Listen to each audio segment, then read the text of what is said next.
Hello and welcome to another episode of me painting again. Oh yes, we're painting again. I'm just getting my brush ready, the 1-inch Daily Rowney graduate flat brush. I'm going to throw in some paint. So I've got some ultramarine blue and a little bit of cerulean blue. So the weather's been really weird over here at the moment. 1 minute it's raining, then it's snowing, then it's hailing, then it's sunny, and then it changed again. Like that sort of pattern. It's been very strange.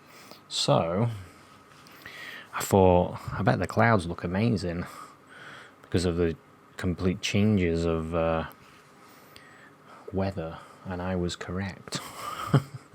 So I rushed out with my phone and I took some pictures. So let's put in a blue. This blue's a little bit grey. Just wash my brush.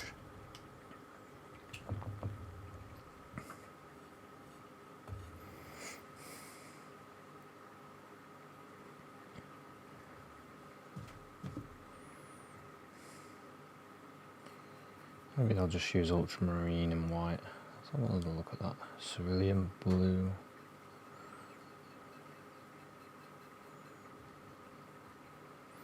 Actually, it's probably alright. Let's just try it. Cerulean blue and ultramarine blue. It's probably a touch on the wet side, but that's alright. We don't mind that. We don't mind, because we can wait for it to dry and then change it again. I've just threw in a bit of more white there. Some more sky. And then a little bit more blue in it up here.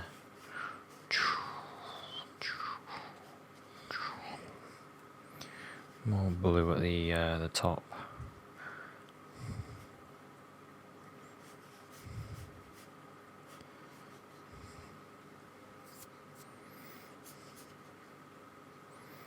And then as it came down towards the horizon, it was a lot whiter. A lot whiter.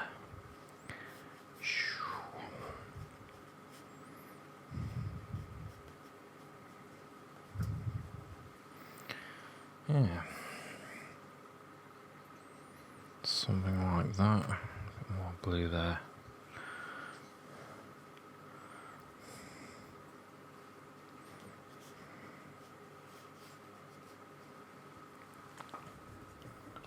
Okay, now I need to make myself a bit of grey to do the base of the cloud, really. The cloud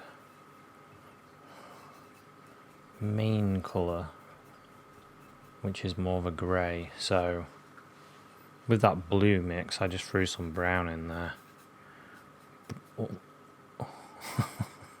Whenever I pick up my plate, I always end up with paint all over me. Oops. So yeah, it's sort of a brownish colour, bluey brown.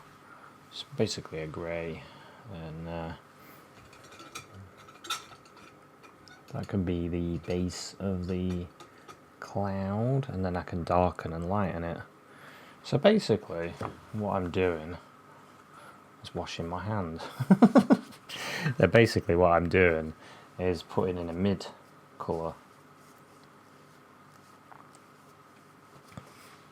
So you put in your mid-tone and then you can develop it further with your lights and darks. So looking at the shapes of the cloud.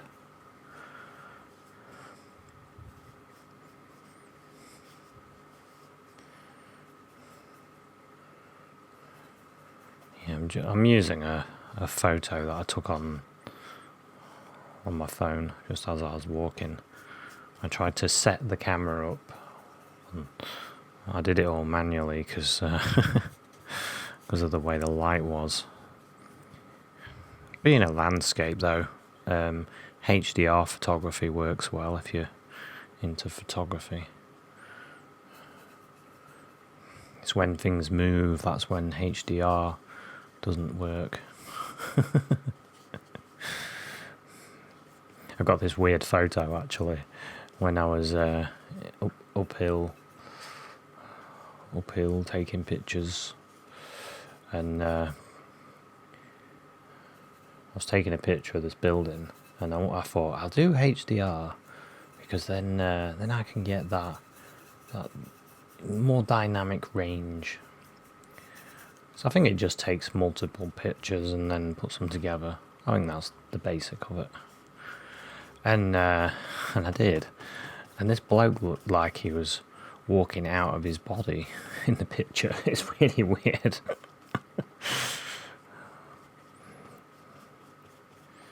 It was a very weird photo.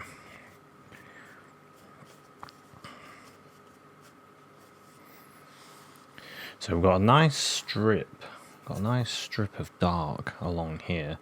In fact, this is probably the darkest point along this area.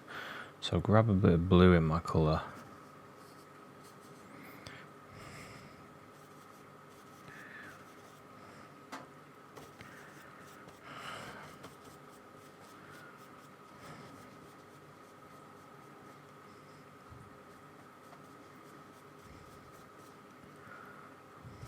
Okay.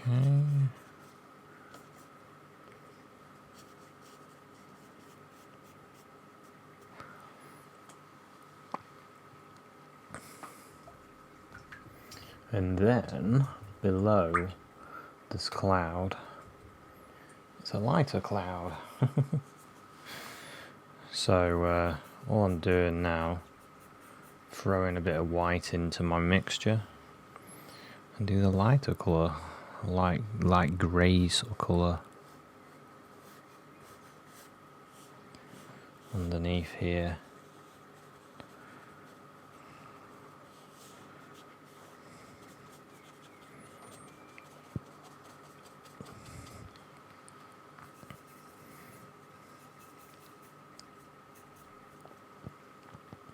Yeah, I walked across these fields after I'd been to the post office, just posting a painting that I sold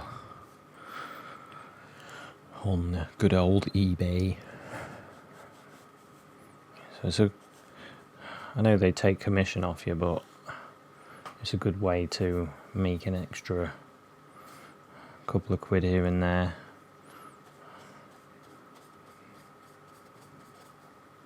Selling old paintings. Help you get more materials, you see. Keep the hobby going.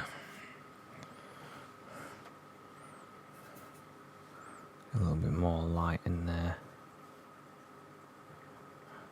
And I thought to myself, right, let's get out there, let's get some pictures. We can do something brilliant today.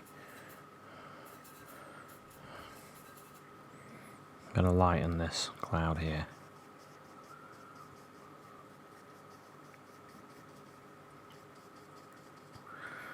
It's cool how you can layer this paint, isn't it? And it kind of mixes a bit, reactivates. I like that. I like the way it works.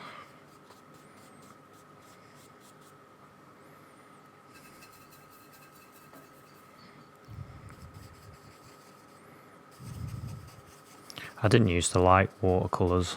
There was a time when there's no way I would use anything but oils.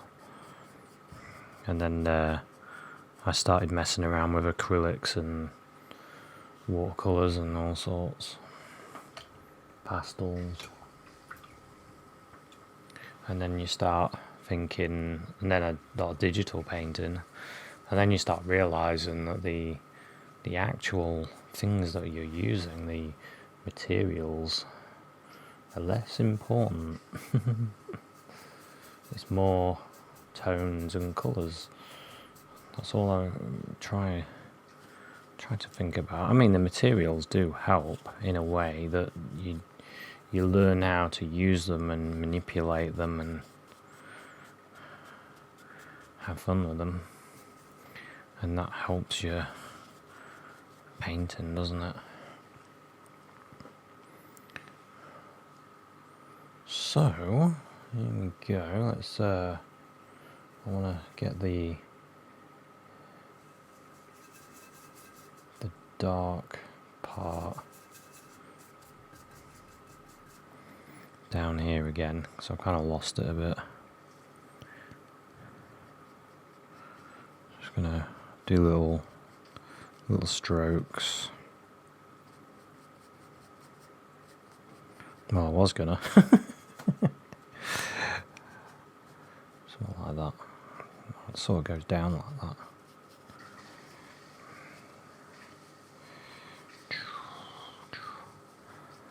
There we go. Little strokes just to break the horizon a bit. And then you can bring them little strokes above and sort of blend it away.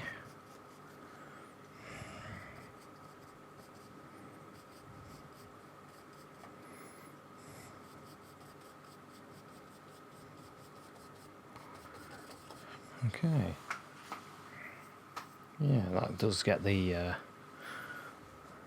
element that I wanted.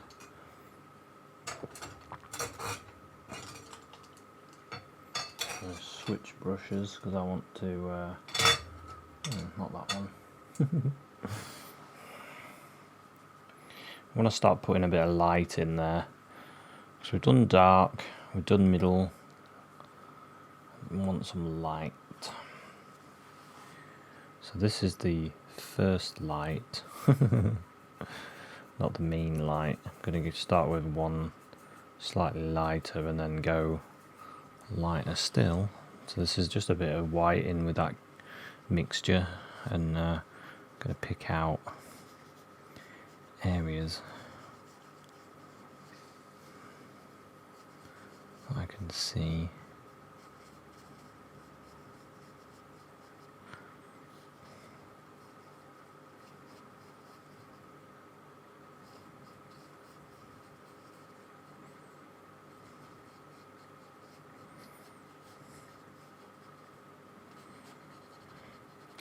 Just use my finger just to blend that a little bit as well.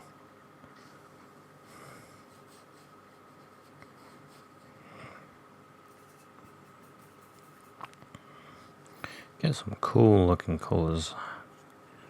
Cool light blues, greys.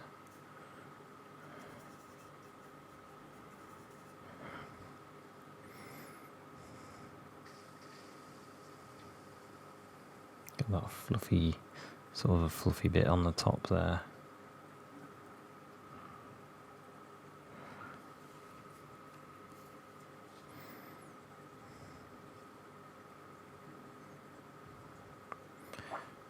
Yeah, the thing I like about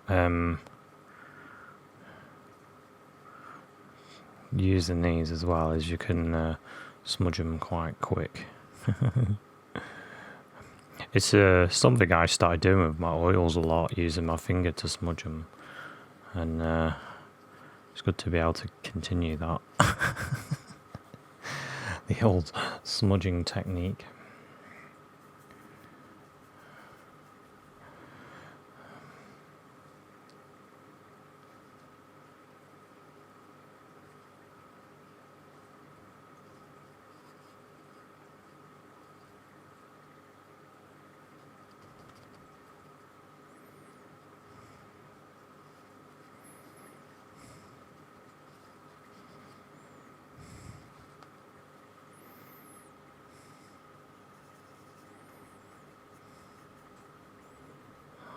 Okay, and I'm going to get a bit more light there.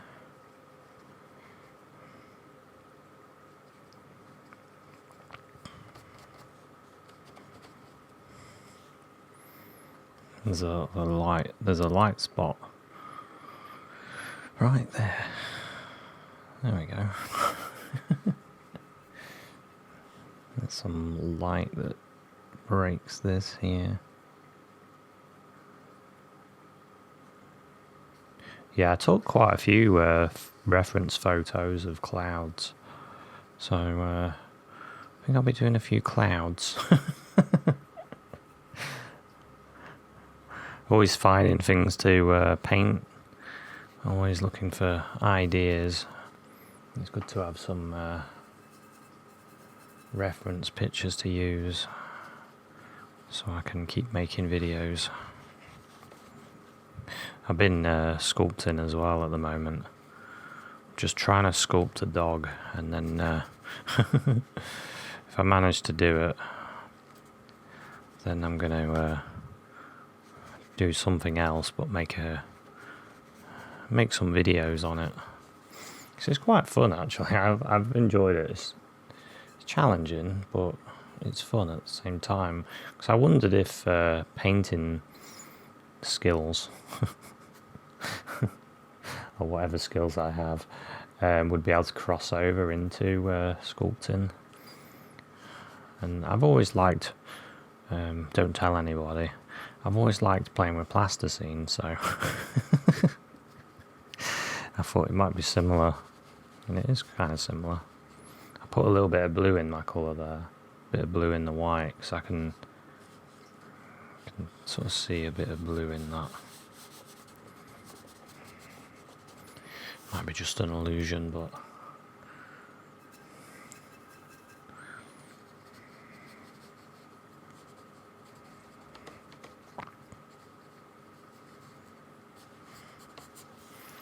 might as well put it in if you think you can see it. This is good though, isn't it? Where you can just make it so soft. Make it so soft.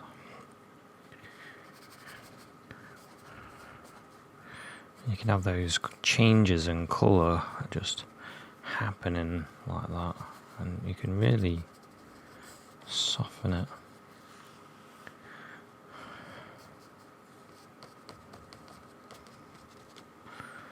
Yeah, you can get quite a lot of control, can't you? Right. I think my clouds are a little bit darker than reality. Just a little bit. So I'm just going to bring that up a bit there.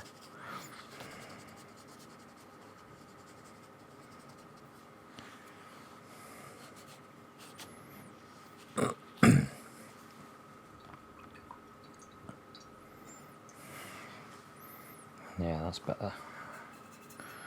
Just needed a bit more light, and then you can see rain here, so just pull that down.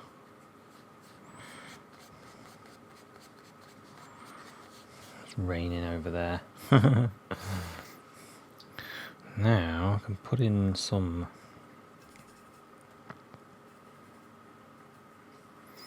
indications of a few clouds, but you can't see too much detail because they're quite far off.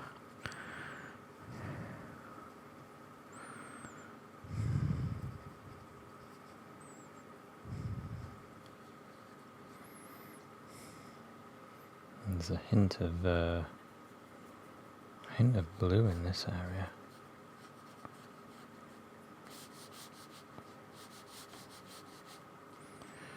Yeah, it's a very strange day.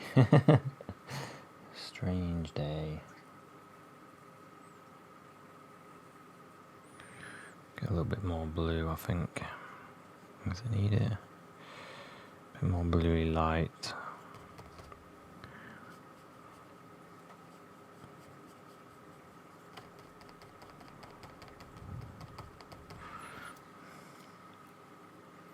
Okay.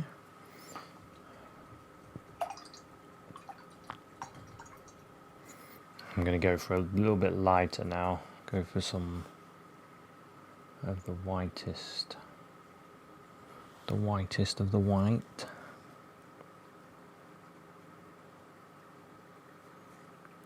And pick out them areas that are catching some extra light.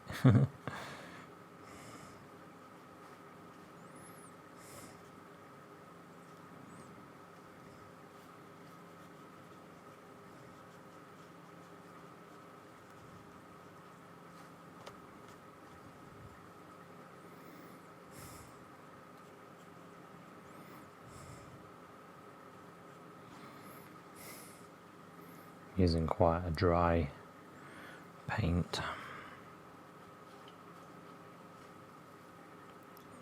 It's quite light there as well.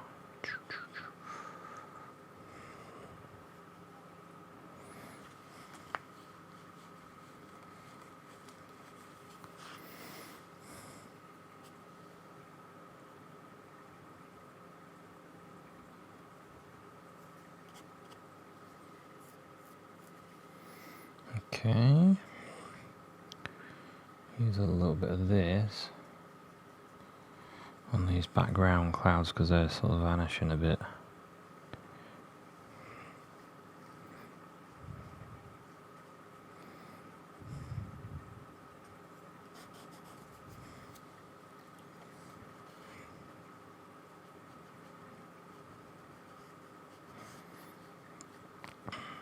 Something like that. There we go. That's almost there. This can be lightened a little bit more.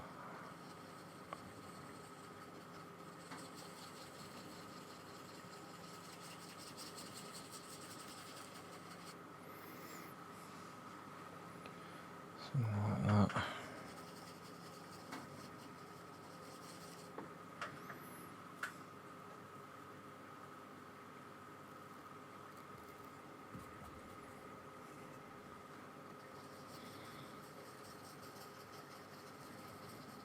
Soften that bit there.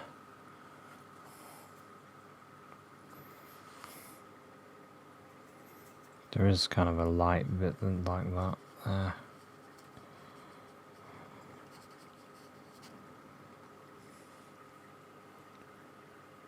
And there.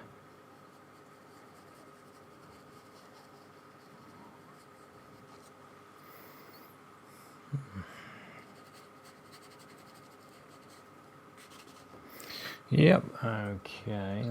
Let's leave the sky now because we're about there with that cloud. I'm gonna get myself. I want some bluey greeny, bit of sap green in with my blue.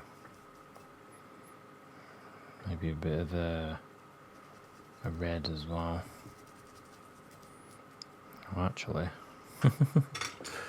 Just made a good colour for another area, so I might as well just put that in. So yeah, we need some land colour. It's actually this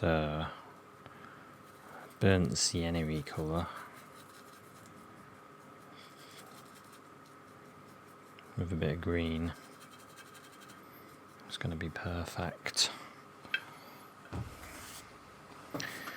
It sort of goes like this.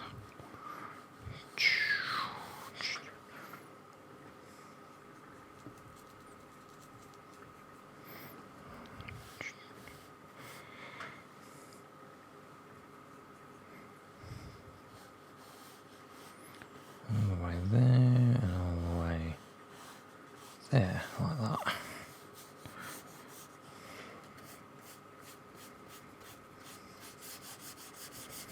The farmer's field. Actually, on this side, there's a big tree there, and in amongst those trees, you can hear water falling. And I got right in there once to see if I could see it, to see where it is. And unfortunately, you can never get to a point where you can see it.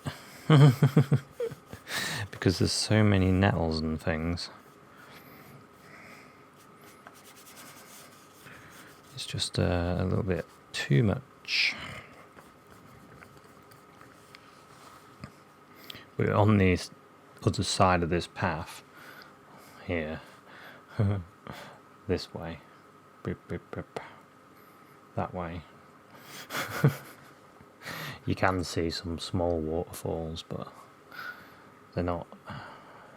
I mean, I've painted them before, but they're nothing special. Like, they're very small, just farmers' fields type waterfall. Bit of green there. browns.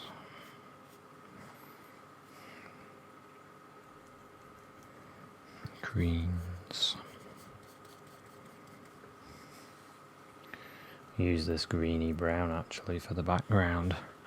As you can see, like trees all the way along, bushes and things, and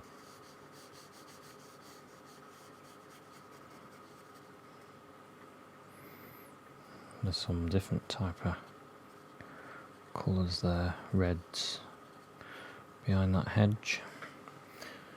It's actually not that red, but sometimes I think boosting the colour to something different does help in a painting scenario.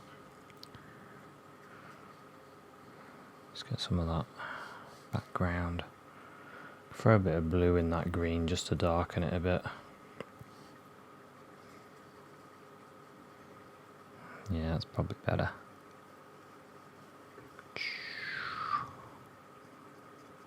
Make a few a little bit taller.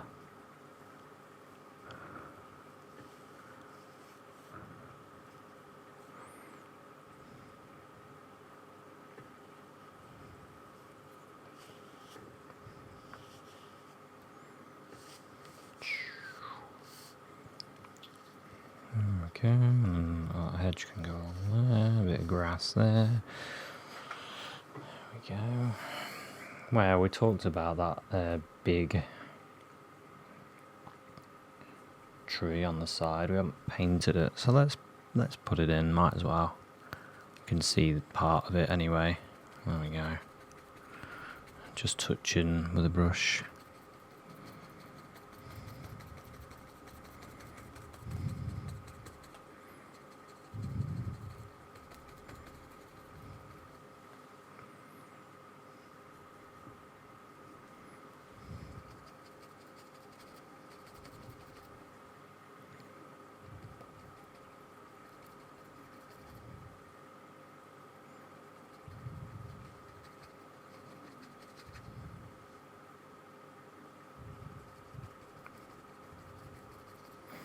There we go. Now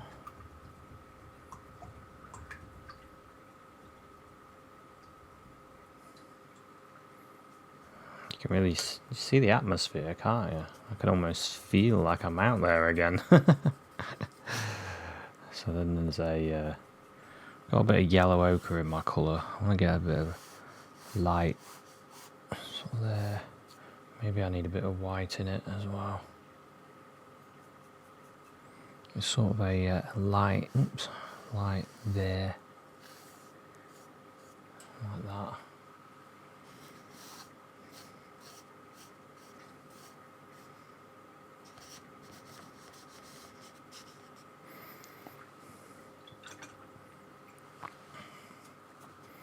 I'm going to grab a bit of yellow ochre as well. Yellow ochre and white.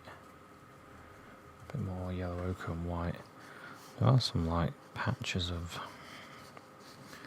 that colour here and there.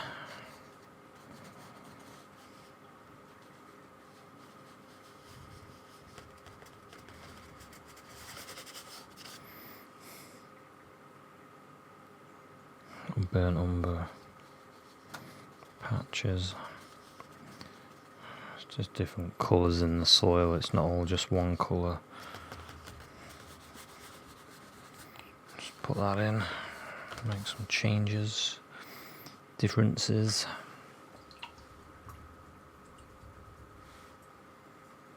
And then I also want just to give it that little bit more. There's a bit more colour in this area.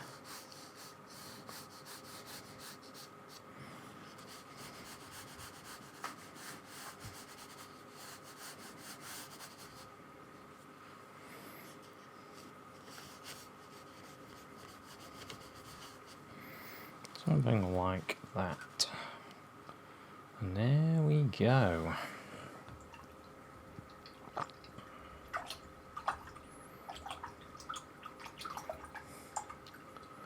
So it's an English sky when the weather changes continuously. That's what it looks like. Something like that. And yeah, it's been good fun to paint this actually.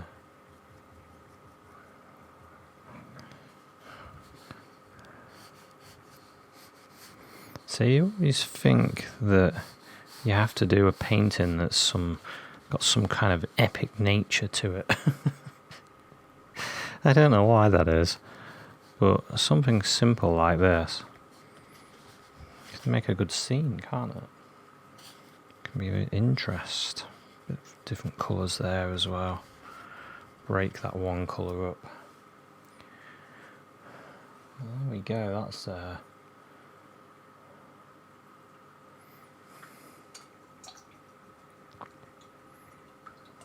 a nice little painting. And enjoyed painting this one. I feel really relaxed. I needed something nice and relaxing to do, and I thought, shall I do some sculpting? I thought, oh, I could do with making a video, so why not relax to a bit of painting instead? I'm going to put a little bit of more cloud there. Got to choose your blender wisely.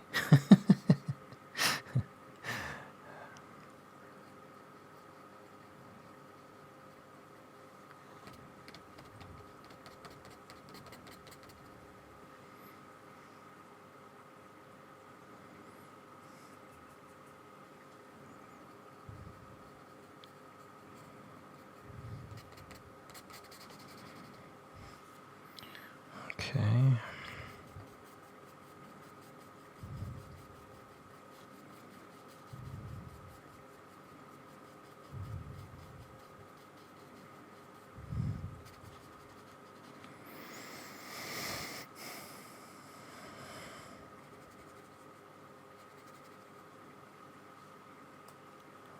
See, I'm seeing like little sections of cloud that I could add. Could add like these little details.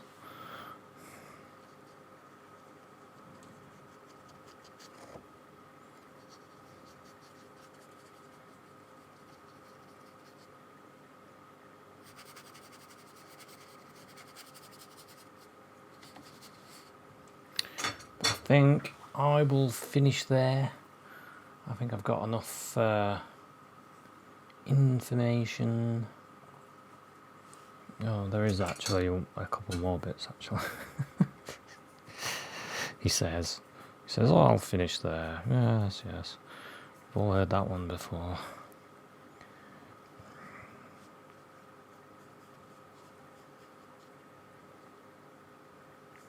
Just a touch lighter there.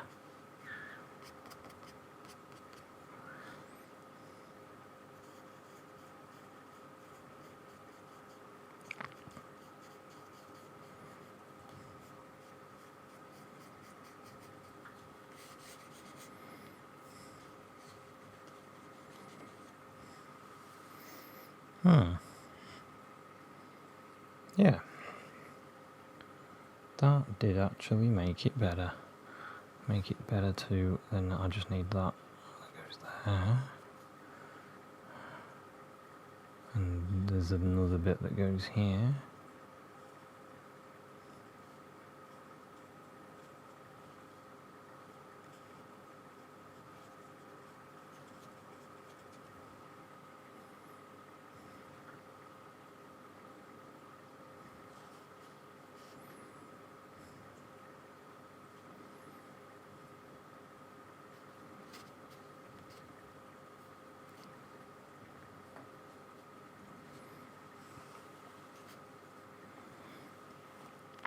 There's almost like a light coming together there, like it's all they're all meeting, all the lights meeting together.